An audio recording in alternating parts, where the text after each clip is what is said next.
Here. Did you ever stop and really look at the Heaven's Night scene? Not just the pole or the drink or the tears, but her gaze. Maria knows exactly what she's doing. She offers James a drink, but it's not really about the alcohol. It's about control.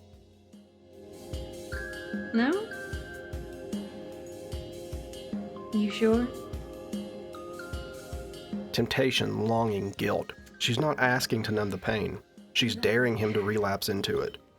And James, he hesitates. His fingers twitch, his eyes linger. Not because it's unsafe to drink here, but because when you're drowning in shame, just one sip feels like home. A lot of people have noticed the hints of addiction in this scene. But what I haven't seen people talk about is how Maria watches him. Not as a companion, not as a reflection, but like a siren watching a sailor break. This isn't just a throwaway cutscene. This is a quiet scream, and most people never heard it. And if you're ready, I'll show you where it hurts. The part Silent Hill tried to bury, the grief, the guilt, the thing no one wants to look at. We're going to feel all of it, and I'm inviting you to feel what James feels with me.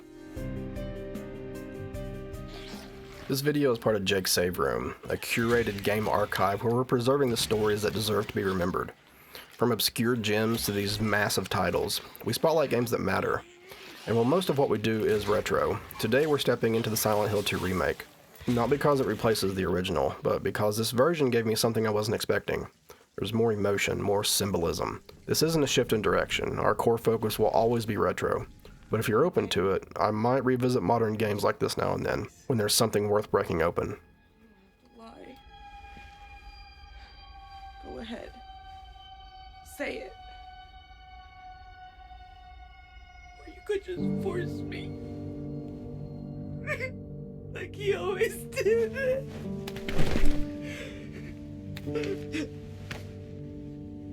You disgusting pig. Mary's been dead for 3 years. She says she's waiting for him in their special place, somewhere in the fog-covered town of Silent Hill. Most people wouldn't go, but James does. He doesn't ask how, he doesn't wonder why, he just goes. Because if there's even the smallest chance that she's there, he has to know. Not out of hope, not yet, out of something heavier, something he can't really name yet. I got a letter. James finds himself staring into a mirror, but there's no recognition in his eyes. It's not shock, it's not fear, it's something quieter, worse. Like he's waiting for the reflection to blink first. His hand comes up and touches his face, but it's not for comfort. It's almost clinical, like he's checking if the skin's still warm, if this face belongs to someone real, or it's just a memory he's wearing. That kind of touch isn't about reassurance, it's doubt, not out of the world, but of himself. Like part of him already knows this place isn't right, but he can't quite reach the part that cares. He's not panicked, he's numb, too calm for someone walking into hell, which tells us everything. Because what we're seeing isn't a man preparing for something terrifying. We're seeing someone who's already survived something worse. And now he's just floating, detached from the moment, the fear, even the pain. And when the mirror keeps staring back, unchanged, he drops his hand, still quiet and alone, and walks into the fog like someone chasing after the faint echo of a reason to keep going. Someone's groping around my skull. James meets Angela in a graveyard just outside of Silent Hill. It's quiet and there's fog everywhere. The kind of place that makes you feel like you've already died. Angela is the first person that James sees. But she doesn't feel like a lifeline. She feels off. Her voice is soft, nervous, like someone who's always watching for something behind her. When James asks what she's doing here, she says she's looking for her mama, then corrects herself. I mean my mother. That shift doesn't sound casual, it's deliberate, forced. Like she's trying to scrub something more vulnerable out of her voice. Mama is a child's word, mother is a shield. And just that one correction, you can feel her clamping down on emotion, pulling back into control. She's already compartmentalizing, already putting on a front. And then there's her question, have you seen my mother? But she doesn't wait for an answer, she barely reacts at all. It's like she knows she won't find her, or maybe she's scared that she will. Angela doesn't say much, but what little she does say, she feels like someone trying to sound normal, when everything inside is coming apart. And James, he doesn't pick up on it. He's polite, a little awkward, and when she warns him about the town, he brushes it off. It's two broken people crossing paths, and neither sees the other clearly yet.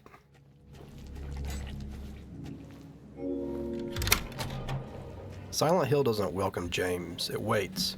When he first steps into the town, he's not drawn toward a destination. He's pulled by something in the fog, a silhouette, a figure walking away from him. He calls out for it, but there's no answer. He just keeps following it. He doesn't know who it is, but he walks anyway, like something in him needs it to be her. And that's the point. He's not chasing Mary, he's chasing hope. That impossible, pathetic hope that maybe she's still out there, and maybe this nightmare will give her back. But Silent Hill doesn't give. It tests. The fog swallows him whole. Sounds start replacing music, metal grinding, air vibrating with this unease. There's no direction, just instinct. Just the same figure always out of reach. Then he finds the building, the static, it hits first, this radio noise, crackling like interference in his brain. And when he picks it up, something breaks through.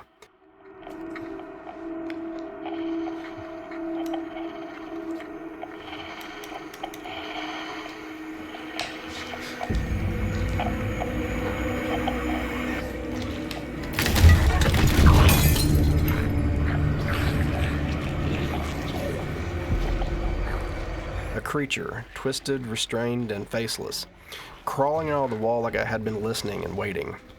James doesn't reach for a gun. He doesn't have one.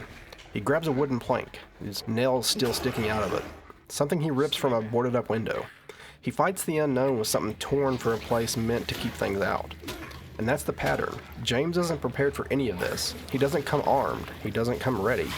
He comes bare, emotionally naked, weaponless, and lost. This isn't a hero's journey. It's a descent, with splinters in his hands and a radio that won't stop screaming.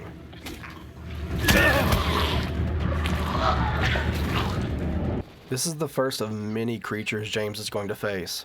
And they aren't all just monsters, not really. There's something trapped. This one, his arms are sealed tight inside his own body, like it's been wrapped in plastic or shoved into a body bag. Its skin pulls and twitches like it's in pain, but it can't scream. It can't even move right. It just sways and squirms like it's trying to get out. Or like it's been stuck there so long, it forgot how to move at all. That's not just design, it's emotion. Silent Hill shows us James' mind, whether he understands it or not. And that thing is the lying figure. It's one of the first clues that his guilt didn't start when he got here. It's been with him. These creatures aren't random, they're manifestations, physical reflections of the emotions James won't say out loud. And the lying figure, this one, represents Mary, sick, dying, confined, gasping in her final days, lashing out, held in place by her body, by the hospital bed, by him. It's also a reflection of James himself, the part that feels caged in guilt, silenced, strangled by what he did. It attacks by spitting, a spray of bile forced through a hole in his chest. Like it's trying to vomit up something it can't hold in. That image, the gagging, the sealed skin.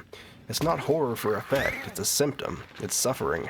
The town doesn't tell James what this is, not yet, but it shows him. And the first thing he does when it reaches for him is kill it. Not with a weapon, at least not one meant for killing. He rips a piece of wood off a window frame, nails still in it. The kind of thing that you'd use to board a house shut, to keep something out, or to keep something in. And with that, James murders the first piece of himself. He doesn't scream, he doesn't celebrate. He just breathes heavy, shocked, confused. Like something inside him cracked a little, not from fear, from recognition.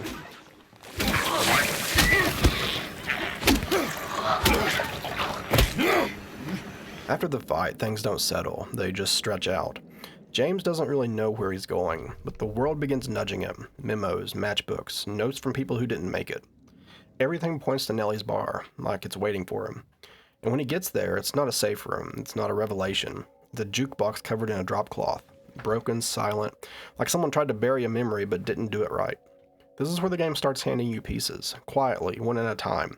Item placement, signs, textures on the wall. Not everything is loud, but some of it, if you stop and sit with it, it really speaks. Let's pause here for a second, because there are a few things I found during this section, small items, details tucked in corners, that hit way harder than I expected, and they say a lot about who James is, and what this town thinks he deserves to feel.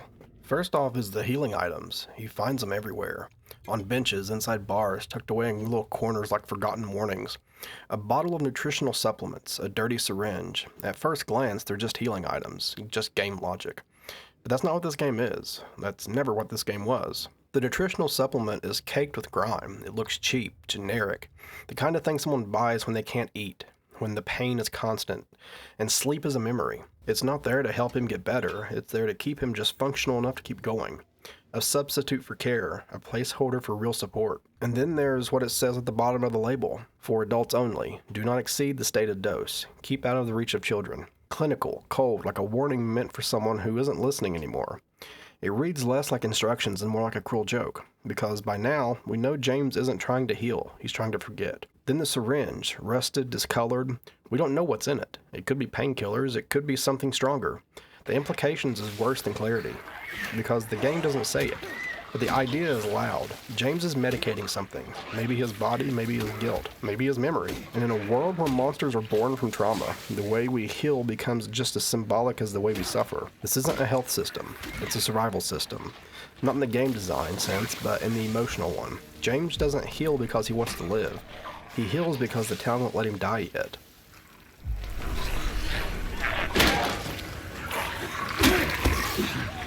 In an area in the town, there's a door that won't open. It creaks, just barely. Like something inside wants to be heard but not seen. This black liquid seeps out from underneath. Thick and quiet. It's not blood, it's something older. Something wrong.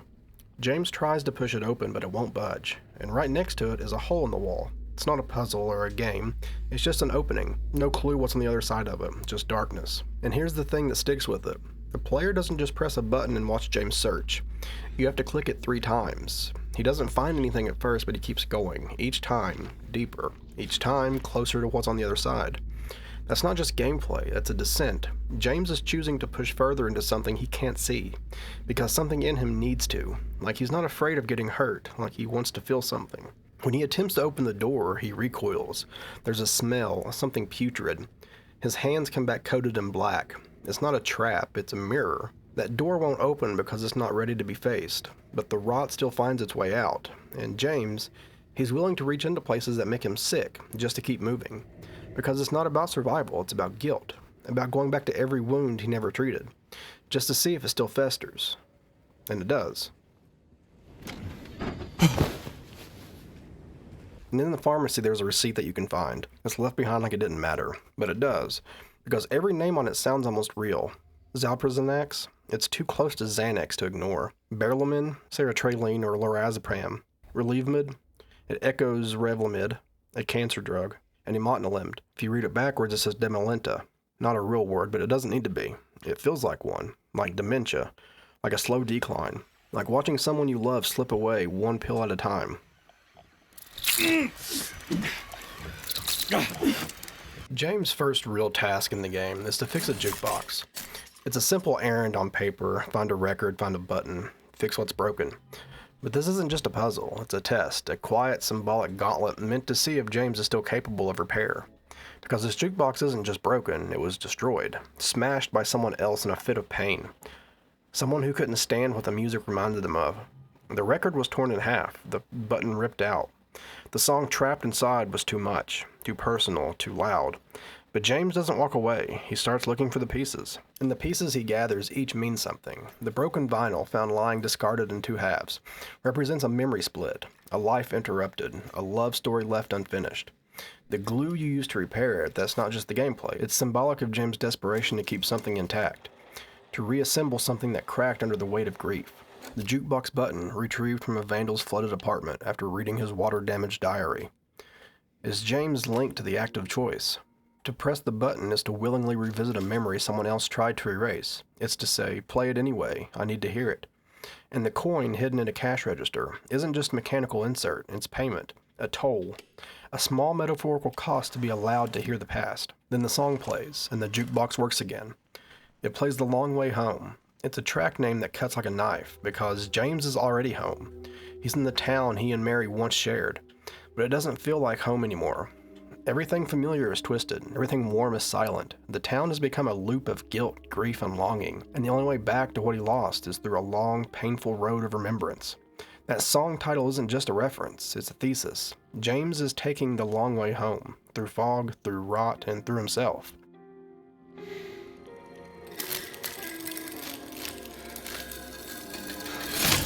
And the reward for all of this, fixing the jukebox, is it spits out a key, not a treasure chest, not to a shortcut, just a back door. That's what this town offers him. That's all it ever will. Tiny, intimate gestures, nothing flashy, no big cutscene, just a sigh, a song, a key, and a step closer. It's quiet and painful, and it's kind of beautiful. When the song plays, when he starts to remember, Rosewater Park, that was their place. He doesn't say much, he just takes it in, like he knows what it means even if he won't admit it. He steps outside behind the bar and finds a key to the Woodside Apartments. As soon as he picks it up, a storm begins. The thick fog and this hard wind, that kind that cuts into you. The town's not welcoming him, it's warning him. But he doesn't stop. The wind isn't just weather here, it's resistance. It's everything telling him to run back. Every instinct that says you don't want to remember. But he keeps going. Heads down, arms tucked in. Not walking through it, he's running into it. Because some part of him already knows. Knows this is going to hurt. Knows this won't end with a reunion. But he runs anyways. This early stretch of Silent Hill isn't built for scares. It's built for slow collapse. We don't open on monsters. We open on a man staring into a mirror like he's waiting to see something move, but nothing does. Not even him. He walks through the fog like it's the only thing that will let him in. Every step forward feels more like a permission than choice. There's no music, no noise really, just the sound of his own footsteps, getting harder to hear the deeper he goes.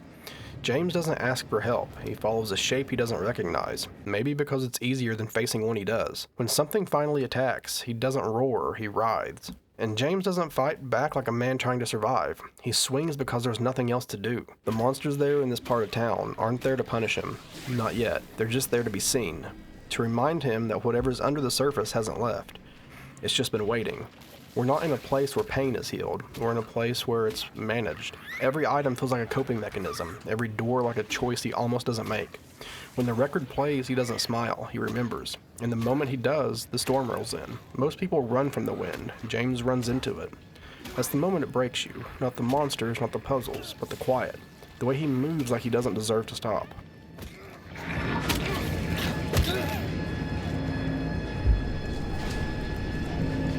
We step through the door of the apartments, and it's like the air changes. The apartments aren't drenched in rust or broken reality yet, but something is still deeply wrong. The lighting's dim, almost like the building itself is holding its breath. It isn't the chaos of the other world, but more of a silence, the kind that waits for something. The walls are intact, but they don't feel clean, they feel repressed, as if rot is building just beneath the surface, held back for now. And maybe that's exactly the point. The apartments represent a threshold between James's conscious guilt and the darker truths that haven't fully emerged yet. It's not loud here, it's repressed. These rooms are echoes of normal life, but with just enough wrongness to remind us we're not welcome. And James isn't here to rest, he's here to confront something. But first, we find a trash chute. It's blocked, a heavy garbage chute jammed from below. There's a box at the top, an old case of pop, and when we push it in, we hear this distant thud of it landing somewhere below. It's a small moment, but it means something. James literally has to dislodge trash to move forward, and that's not just a puzzle solution, it's a metaphor. He's carrying waste he hasn't dealt with, things hidden in the dark that need to be exposed before any real progress can happen. We drop the case and we head down to the dumpster, and when we get there we find a coin. The value James seeks, clarity, answers, is buried in filth. That's the pattern here. Silent Hill doesn't hand you the truth, it makes you dig for it, forces you to confront what you've tried to throw away. And every step through this building reinforces that tension. Locked doors, half-lit rooms, hallways that seem to fold in on themselves. The puzzles here aren't just mechanical, they're thematic. The apartment layout itself plays into that. So many of the doors don't work. So many are broken, rusted shut, or never accessible at all. It gives you the sense that you're always just barely permitted to pass, like you're trespassing in your own psyche. Every door is a memory you might not want to open, and the further in we go, the more it becomes clear. This place isn't neutral. It's changed with memory. Someone has lived here. Many have suffered here. And the building holds on to that like the walls remember everything. You don't hear music. You hear hums, thuds, strange whispers behind the plaster. And James doesn't react. Not like a hero. He's too quiet. He's too numb. And that's when it starts to sink in. This isn't a haunted house. It's a repressed mind. Ours and his. Being slowly peeled open.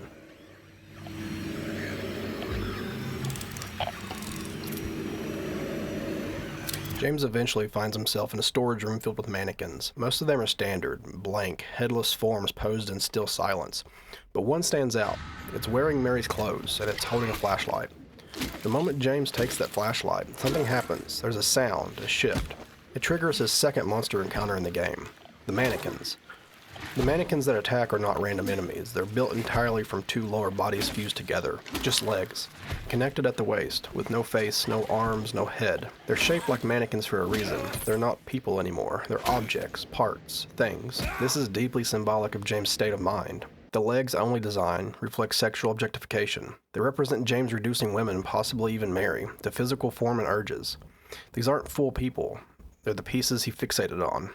The braces on their legs directly resemble the orthotic devices Mary needed late in her illness. That tells us these enemies are tied to James' memories of her time in the hospital. The tubes across the mannequin's midsection resemble medical equipment, evoking James's experience seeing Mary hooked up to machines, her body slowly deteriorating. The lack of a head or face suggests denial. James refuses to fully acknowledge who this enemy represents. It's faceless because he's not ready to name the truth. This moment marks a turning point. James literally pulls a light from Mary's image, and what follows is the first physical manifestations of his repressed desires. It's not coincidence. This is the game telling us, you wanted this, now deal with it. A body made of just legs. This is what you wanted, now suffer for it.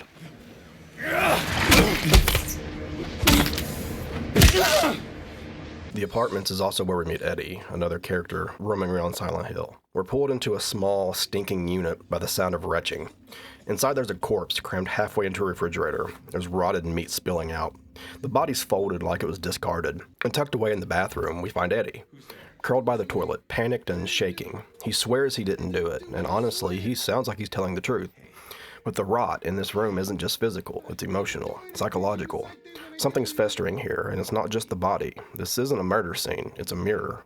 The symbolism and subtext in this room, there's a lot. The refrigerator, a sealed off box overflowing with decay, something you keep closed because you can't face what's inside.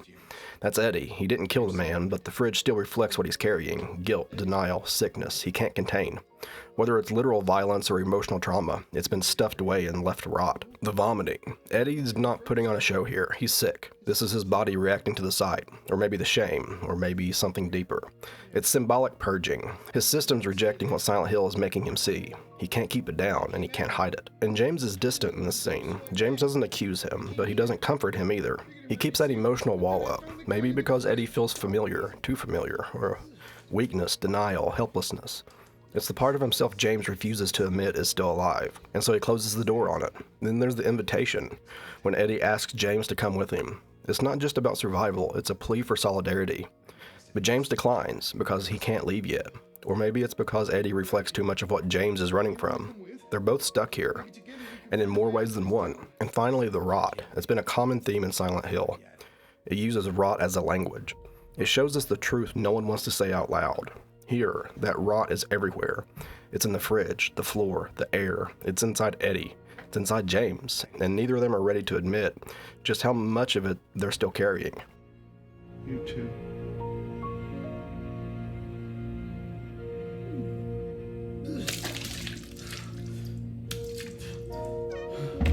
The final thing I wanted to explore before we get to the Pyramid Head scene in the apartment room is throughout this whole section, James has been collecting coins. Each one is double-sided with a symbolic image on either face. There's a man, a sword, a woman, a flower, and a serpent in a grave. The imagery feels deliberate, like some moral fable being told in fragments.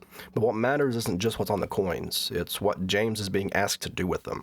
Eventually he finds an ornate box etched with celestial carvings with a withered tree. There's multiple riddles throughout the puzzle. Each one he has to place the coins in certain sequence. But the last riddle is the important one. The beast that from death and decay had spawned, he who has failed, she who's now beyond. Now you pass the judgment on figures of play, and choose where the burden of sin doth lay. This isn't just a riddle, it's a choice. 3 coins, 3 rolls, the man, the woman, and the serpent. Only one can sit at the center, and only one will carry the weight of judgment. At first, it feels like a puzzle just meant to slow you down, a test of observation, pattern recognition, and memory. But when you step back, it's clear. This is James's test. And it's not about the answer, it's about the act of judging. The man could represent James himself, failed, weak, maybe violent. He who has failed. The woman might be Mary, gone now, someone James can't reach, but might still blame, she who's now beyond. And the serpent is the easiest scapegoat, the biblical symbol of sin, the other, the thing we'd rather point to when we're too scared to face our own reflection. No matter what, the player has to pick. There is no right answer, only the consequences of assigning guilt. And once the choice is made, the puzzle box opens, a key is revealed, and it leads James directly into the next trial, the point of no return.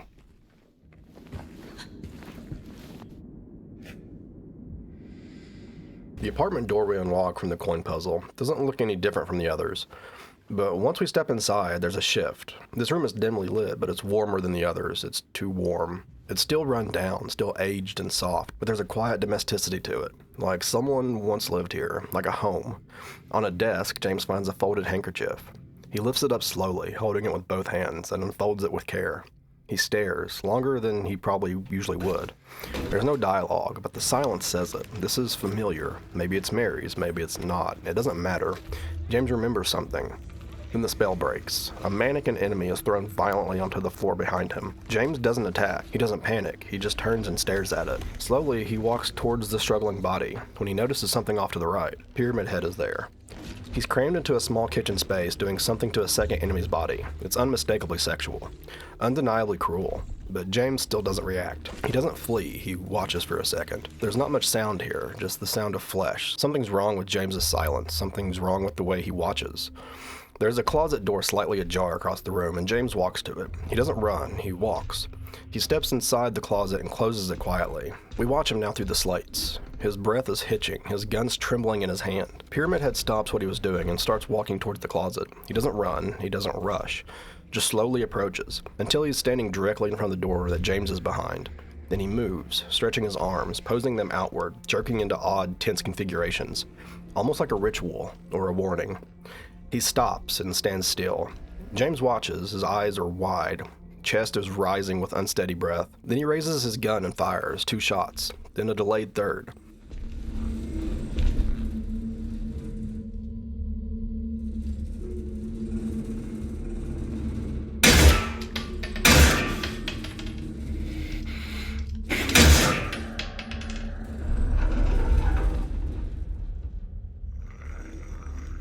The bullets bounce off Pyramid Head's armor without effect. He doesn't even turn, doesn't flinch. Instead, Pyramid Head reaches up and adjusts the metal of his helmet, like someone shifting a heavy mask.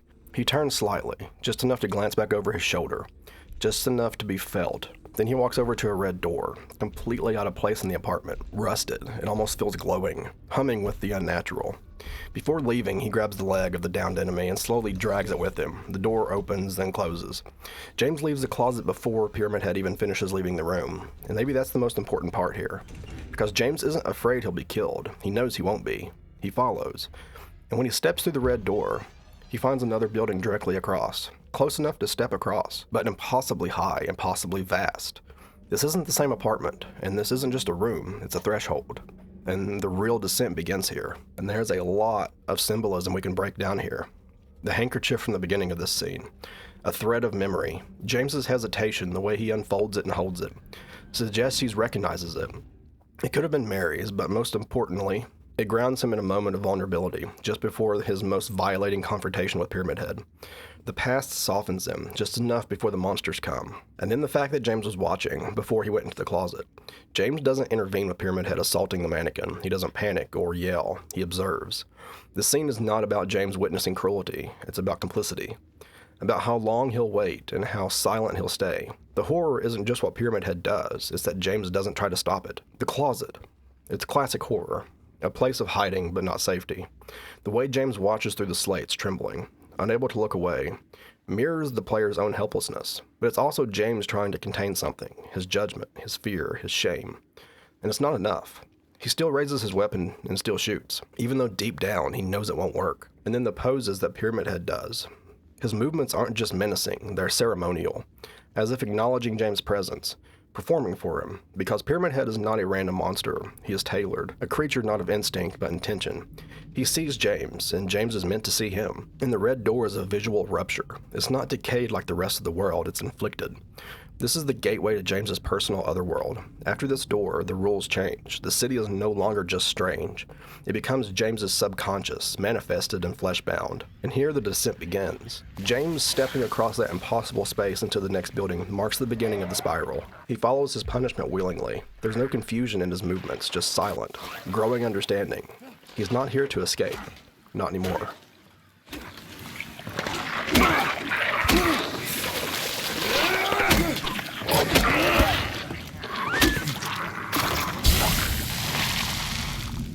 a quick break to say thank you for sticking with this one. I know it's taken longer than usual to finish, and I really appreciate your patience. Covering something modern like this isn't what we usually do here. Most of the channel is focused on retro and legacy games like PS1, PS2, or older, and all the weird forgotten titles that deserve a second look.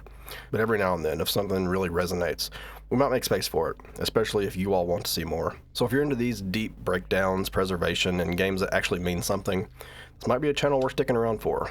No pressure in subbing, but I'm just glad you're here.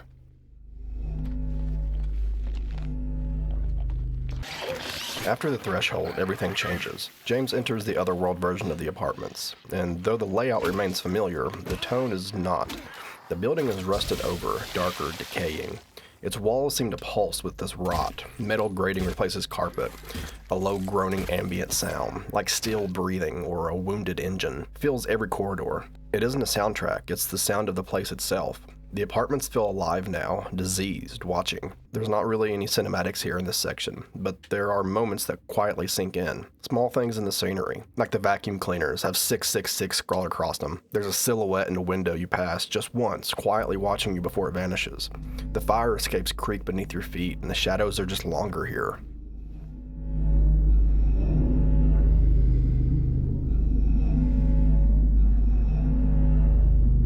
The core of this section is a puzzle built around a broken grandfather clock. The clock has 3 missing hands, hour, minute, and second, and a riddle etched next to it. First comes their leader, most crucial his quest. His pace slow but steady, he's now heading west. The nimblest one climbed, stumbled through thin air. He's not fallen yet, but he's halfway there. The one that remains can't make up her mind. 25 steps ahead, or 5 steps behind. Each line of the riddle maps to one of the hands, and each hand is hidden behind its own puzzle-locked door. Once found, you return them to the clock and position them according to the riddle's clues. It's a literal mechanism, but it's also a symbolic one. This section is built around sequencing, about putting things in order, judging their place, solving them so you can move forward. That theme echoes again in the coin box puzzle from earlier. In both puzzles, James is asked to assign weight to symbols: man, woman, snake, hour, minute, second. He's not just solving, he's judging. And these judgments unlock the path to deeper layers of Silent Hill's nightmare. Everything in this section is still leading James toward Pyramid Head, but by the time we reach that door, something's already shifted. The building is closing in, the air's tighter, and James is being watched, not just by the monsters, but by the town itself.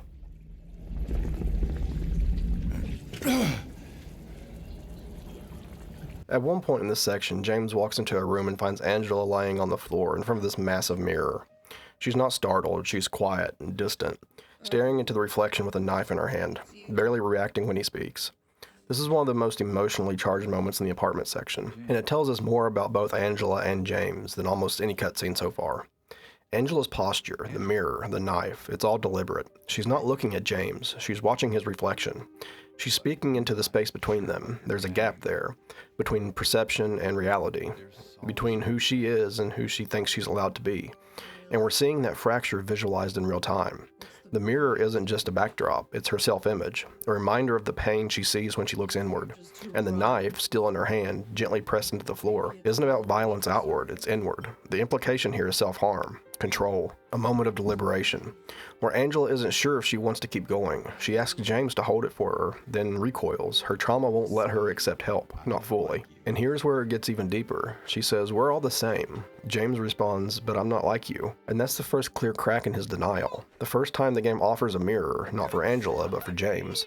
Because what Angela represents in this scene isn't just sadness or trauma, it's guilt and self-hate, and the fear of what we're capable of when we think no one sees us. She's farther down that road than James is willing to admit, but the way he looks at the knife after she runs, the silence that lingers, he understands. He knows exactly what she was thinking. Angela and James are both lost here, but only one of them is being honest about it. And that's the horror of Silent Hill. It's not monsters, but the moments like this. The room where no one is screaming, but everything is bleeding. Near the room where the Pyramid Head boss fight is, there's this old sheet music laying there. It's a real piece, Vers la Flamme, by Alexander Scribian. That title translates to Toward the Flame. Scribian composed it during a period of deep spiritual obsession. He believed music could be transcendent, that certain tones and patterns could awaken the soul, or even bring about the end of the world. Vers la Flamme isn't just a pretty name. It's about fatal attraction to something destructive, being drawn to a flame you know will consume you. The music builds in intensity, dissonance, and chaos until it collapses. Does that sound familiar?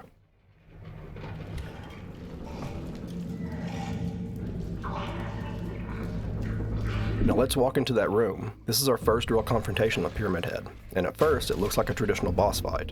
There's space, there's cover, you have a weapon, but then you realize he doesn't react when you shoot him. There's no victory waiting on the other side of this fight. You're not supposed to beat Pyramid Head here. You're supposed to survive him. Endure him, hide, avoid, and wait until the town lets you go. The room itself is stark and industrial, with empty cages scattered throughout it. During the fight, Pyramid Head smashes them open. He's not hunting you as much as destroying everything in the room until it submits. He's deliberate, calculated, and then, as the sirens rise in the distance, he simply walks away, and James just watches. This isn't a climax, it's a warning. And when you place that sheet music outside this room, it's a reminder. James isn't chasing answers. He's walking towards a flame, one step at a time. This whole apartment section is where everything starts to shift. This is the first time the world really shows its true face, the rusted halls, the constant tension, the flickers of memory and guilt bleeding into physical form. It's no longer just James walking through a town. Now it's James walking through himself, through something built from his own pain. Everything we've seen here reflects that. The mannequin enemies, faceless, fragmented bodies shaped by desire and shame. The closet scene with Pyramid Head, James hiding, paralyzed, watching a part of himself do something monstrous. And the final boss fight, it's not even a fight, it's submission. He can't kill what he hasn't faced yet. That section ends with James stepping through a red door, a strange, impossible threshold. And when he does, we don't just move forward, we fall deeper. Whatever this town is, it's starting to remember him, and it's not going to let him forget.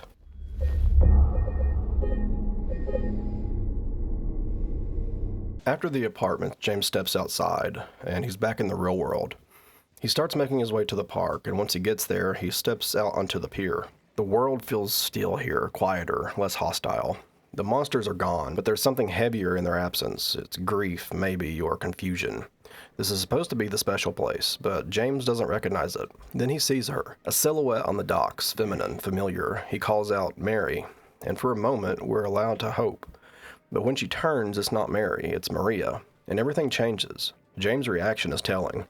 He doesn't recoil right away, he stares. His voice falters. He says she looks like his late wife, but even as the words leave his mouth, he can't seem to process it. He's squinting, studying her, like he wants to believe what he's seeing, even though he knows it can't be real. Maria plays into that confusion immediately. Her tone is flirtatious, her body language is seductive. She steps toward him, brushes his chest. She says she's warm, not a ghost. And it's not just a physical advance, it's emotional bait. She's not trying to comfort him. She's trying to replace something he lost. And deep down, he knows it. That's why he pulls away. And here's where the scene fractures into something more complicated, more intimate. Maria isn't just a stand-in for Mary. She's not just a doppelganger. She's a mirror being angled, carefully, purposefully. She tests him, teases him, tries to walk alongside him, then pulls at his wounds when he resists. "You loved her, didn't you?" she says, not with empathy, but curiosity. She wants to see him unravel.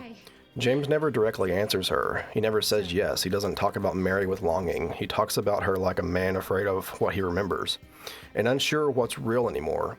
That pause when he says 3 years ago, like he's not even sure himself, that's not grief, that's guilt. And Maria notices. This is where the performance really deepens. She pretends to be hurt. She plays vulnerable. She says that she'll come with him, that she knows a place two lovers might call special, but none of it feels real. She isn't trying to help James find closure. She's trying to blur the line between who he's mourning and who he's trying to forget. Her every glance, every step, every word, it all carries an undertone of seduction and control. And James, he lets her come, not because he trusts her, not even because he wants to, but because part of him is curious, drawn in, or maybe too ashamed to say no. This entire encounter is a psychological trap, soft and foggy on the outside, but sharp underneath. Maria isn't Mary, but she isn't not Mary either. She's a manifestation of grief warped by guilt, that part of James that wants to move on, but can't do it cleanly, the part of him that craves comfort, even if it comes wrapped in denial. The monsters might be gone in this scene, but Silent Hill is still speaking, just in a softer voice. I'll show you if you want. Unless you have somewhere else to be. Something else to do. Hey, easy there. Once they get to this special place that she talked about, James steps into Heaven's night, like he's not sure why he's there. The lights are off, the air feels still. It's not loud or indulgent, it's quiet, tinted, controlled, a velvet fog of memory and shame. And then lights flicker on. A neon sign glows above him. An outline of a woman reclining, but not the kind you'd expect in a place like this. Her body is softer, realer, not designed to entice, but to echo something familiar. This isn't a fantasy, it's a memory, or worse, a distortion of one. And then Maria steps onto the stage. The music shifts, subtle, teasing, suggestive. She grabs the pole, but never really dances. She circles it, clings to it, and smirks, laughs, but never performs. This moment isn't for an audience, it's for James. She leans into the act just enough to provoke something. Not lust, power. She's testing how much of Mary is still inside him, and how much of him is left at all. He recoils and asks what this is. Is this the special place? I don't have time to take a break. Mary could be out there, waiting for me. I know. His frustration flares, and for the first time in the entire game, James raises his voice. Not in fear, but out of anger or frustration. Maria walks behind the bar, apologizing. She says she just wanted to feel normal for a moment. Just for a second, her voice breaks. She cries a little bit. And that softens James. He sits down, looks away, and you can feel it. The crushing weight of guilt slipping back onto his shoulders. He says maybe this place is getting to him too. Then he asks, quiet and distant, "Do you think I'm crazy?" Am I crazy? You know, for thinking she could be here. Maria, smirking again, calls it hope. Then she pours the drinks. And this is where the whole scene shifts. Maria doesn't ask him to drink casually. She slides the glasses toward him like it's a test. Like she already knows the answer. No? Are you sure? Her voice is light, but her eyes are locked in, hungry, watching. Not seductive, predatory. No? You sure? This is temptation personified. She's not offering comfort. She's daring him to fall. And he almost does. James taps the counter, stares at the glass, and lingers. When he finally flattens his hand and says, "We should probably get going," it isn't confinement, it's afraid. Like a man who knows he just barely said no to something he said yes to too many times before. She raises her glass anyway. Here's to hope undying. And when he looks at her, then the drink, then back again. It's not indecision, it's grief. A silent, aching kind of grief because Maria didn't offer him a drink. She offered him a way back into the dark, and she knew he wanted it. And here's the part that makes all this hurt. Maria isn't just tempting James with alcohol. She's tempting him with memory, with guilt, with the illusion that some version of Mary might still want him, might still need him. The drink isn't just a symbol. It could have been anything. Comfort, touch, forgiveness. It doesn't matter. What matters is that Maria knew how to bait the part of him that already feels like he's failed. This scene isn't about seduction. It's about relapse. Relapse into shame, into denial, into the part of James that would rather spiral than face what he did. And Maria, she isn't evil. She's the echo of his weakness, a performance built from his worst impulses. She's the voice in his head that says, "You've already ruined everything, so why not fall a little further?" And that's why this moment matters, not because it's sexy, but because it isn't. It's a trap dressed like comfort, a drink offered from the hand of your guilt. All right then. Come on. James and Maria step out of Heaven's Night, and for the first real time, she doesn't just lead the way, she blocks the door, forces him to choose. He has to say he's ready to move on before she'll let him leave, and that's important. We'll come back to that. What comes next feels quieter, another park, another moment of wondering, but not aimless. This time they arrive at a statue. A woman carved in stone, head slightly tilted, waiting for someone. James stops and stares, and Maria tells him a story. She doesn't joke here, she doesn't seduce. She rests her hand on the statue and gently plays it in the water, telling a local legend about a woman condemned to die on an island, and the man who rowed across the lake each night just to be near her. Until one night, a storm snuffed out her candle, and he was swallowed by the water trying to find her. Still, she waited. Still, she lit the candle, a symbol of undying love. And when the story ends, Maria brushes it off, probably just a fairy tale. But James isn't even looking at her. His eyes are locked on the statue, still, quiet, processing. When he finally speaks, it's almost like a confession. He says she's not here. He says it twice. The second time louder, like he's trying to make himself believe it. Maria comforts him, sits beside him, offers a hand on his back. But right as she starts to offer hope, something breaks the silence. There's a scream. Come on. They look up, and it came from a theater. James enters it alone. Inside, Eddie is sitting in the front row, bathed in a flickering light from a silent screen. He's eating a tub of ice cream with his bare hands, melting, dripping, clinging to his fingers. And he barely recognizes James. There's something off about him this time. He's not angry, not manic, he's just empty. Like he's given up pretending. James sits nearby, nudges aside a pizza box, and tries to talk to him. But the conversation is hollow. James makes a joke about Eddie's appetite, and something changes. Eddie wipes at his mouth, the tension shifts, there's a mask that slips.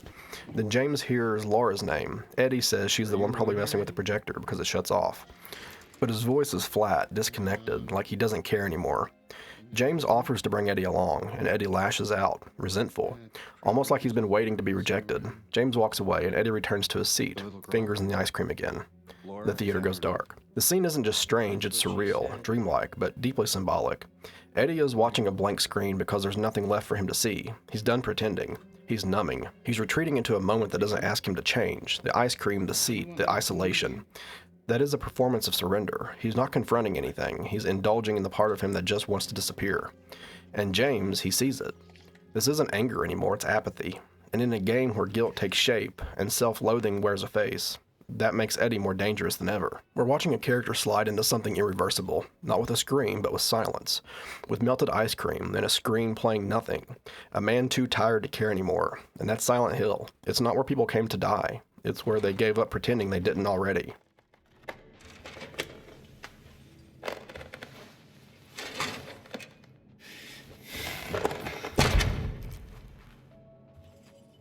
Hey!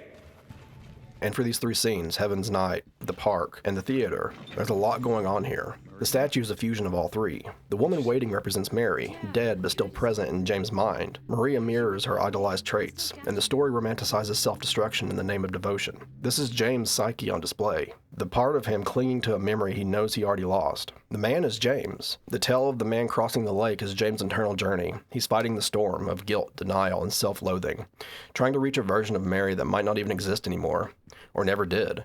The storm blowing out the candle represents the chaos of reality destroying his hope, but his refusal to turn back shows how self-destructive love, or guilt masquerading as love, can be. And Maria doubting the story. She calls the story probably just a fairy tale, undercutting its sincerity, but she delivers it intimately, touching the water, sitting close, playing with words. This dissonance is key. Maria acts like she's narrating a bedtime story, but the story itself is tragic. This is her role, a seductive mask telling James a sweet lie to keep him chasing the illusion. And James' reaction to it, she's not here. This is the emotional climax of the scene. He finally says it out loud. He's realizing, maybe just barely, that this search might be futile, that whatever special place he imagined won't bring her back. This is grief surfacing, breaking through the delusion. His tone is less despairing and more hollow. He's starting to break. And then the theater as a stage of lies. We've seen performance motives throughout Silent Hill 2, and this is the most literal, a place built to project illusions, but the screen is blank. Eddie's movie is over, or never started. He's done, pretending. He's not watching a version of himself anymore, he's just sitting in the aftermath. The ice cream and the consumption of it, melted, eaten with bare hands. This isn't comfort food, it's decay. It's childhood regression, ice cream like a child might eat it, mixed with grotesque indulgence. This is what guilt looks like when it stops trying to disguise itself. Eddie is self-medicating with sugar and denial, letting himself rot in peace, and him forgetting James, forgetting the world. Eddie not recognizing James right away isn't just memory loss, it's disconnection. He's slipping further into himself, losing track of who's real and what matters. When James tries to re-engage him, "Aren't you coming?" Eddie is resentful, not because he wants to help, but because he's angry someone still expects something from him. Eddie's arc and whole, this is the midpoint in Eddie's descent. Earlier he was defensive, here he's apathetic. The rage hasn't left, it's gone underground. The kind of silence is scarier than shouting, because now he's numb enough to become dangerous.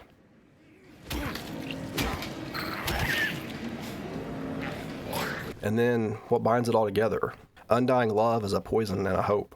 Both the statue scene and the theater scene explore what happens when love mutates, when it's tangled up in guilt, obsession, and fantasy. The woman waiting on the shore is romantic, but is tragic. Eddie's numb consumption is pathetic, but honest. And James is caught between both, haunted by memory, confused by Maria, and unable to let go, but slowly realizing he might have to. And then Maria as a puppet master almost. She guides James from place to place, but the Heaven's Night scene. This is the first time she forces him to speak to move forward, blocking the exit at Heaven's Night. That's not just game design, it's psychological escalation. He can't just follow her anymore, he has to agree to keep going, consent to the illusion. All three scenes, the statue, the theater, Heaven's Night, are love stories, but none of them are healthy. One is martyrdom, one is performance, and one is addiction. And James is wandering through all of them trying to piece together what real love used to mean, and whether he still deserves it. Look.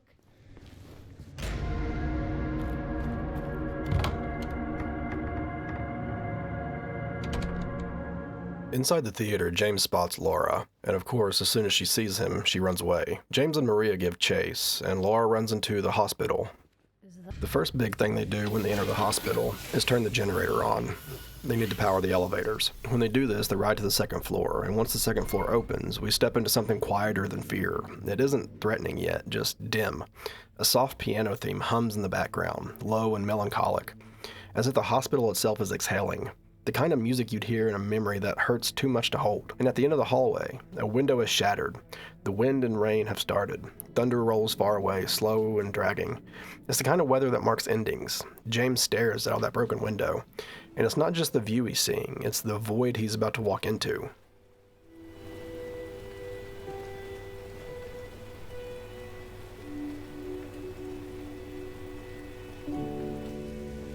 When he looks back, Maria isn't beside him anymore. She's slumped against the wall, just ahead. Her head's low, she doesn't call for him, doesn't ask for help. She just quietly slips into the room behind her.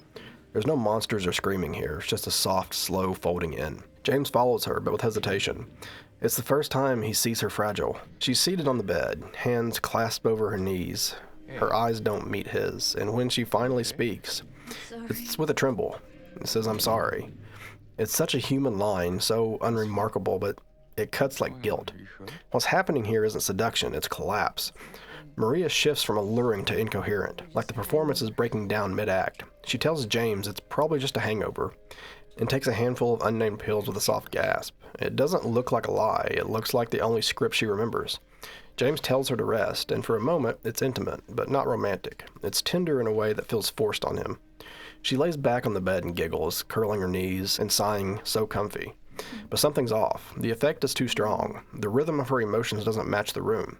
She's smiling too much. His voice is too light, her eyes half-lidded, fluttering. Don't land anywhere for long. Like her body's here, but the rest of her is slipping. Then comes the real fracture. "James," she says, stopping him at the door. "What if you can't find Mary? What will you do?" This is the moment Maria stops being just a companion, and she becomes the question James is too afraid to answer. She's not jealous. She's not trying to replace Mary. Not yet. She's worried. And that's even more disarming. James doesn't look at her when he responds. He just says, "I haven't really thought about that." And it's the most honest line he's spoken in hours. He's here because of Mary, but he has no idea what that even means anymore. Maria smiles and tells him to come back soon. But by then, she's already turned her head. The moment is over, and when he speaks to her again, she won't meet her eyes. She just mutters, "I'm sorry, I just need a moment." This room, this scene, it's the unraveling of control. Maria is no longer the fantasy. She's becoming something else, and James doesn't know whether to comfort her, confront her, or run. So he leaves, and the rain keeps falling. Maria is breaking because James is getting too close to the truth. The scene isn't random. It comes right after James powers up the hospital and begins his search for Laura, the one person who knows Mary was real, kind, and loved James in her own way. That's dangerous for the illusion Silent Hill is trying to preserve. Maria's sickness is a mirror to Mary's decline. Maria lying in a hospital bed isn't subtle. She's not just tired or dizzy, she's embodying Mary's physical suffering. It's the town pushing that memory back into James's face, the version of Mary he's been running from, weak, dying, inconvenient. It's punishment for trying to move on. Silent Hill isn't letting him have a clean break. He replaced Mary with Maria, the fun version, and tried to carry on like nothing was wrong. But this scene says, no, you don't get to rewrite it that easily. You don't get to leave the sick version behind. Maria glitching is a manifestation of guilt. The more James invests in Maria, the more the illusion collapses. Because deep down, he knows it's wrong. He knows she's not real. So the town starts to make him suffer, like Mary. Not to hurt him randomly, but to remind him of what he's avoiding. This is the illusion breaking down under pressure. Silent Hill is reactive. It responds to James' denial, and in the moment, his feelings are starting to split. His concern for Maria is growing, but so is his awareness that this situation isn't right, and the result is the fantasy wobbles. Maria acts wrong, drugged, ghost-like, off. It's the town reminding James of the woman he abandoned, not the fantasy, but the real one. The one he left to die. This isn't just about horror. It's about guilt refusing to stay buried. Soon after this scene, James encounters the third enemy in the game, his third manifestation. A nurse, or something in a nurse's clothing. Her movements are unnatural, her head swollen and veiled in skin-tight vinyl, as if suffocating under some unseen force, a twisted parody of comfort and care. These nurses aren't just monsters. Like every enemy, they're projections. Echoes of Mary's illness, James's desire, and everything he tried to repress.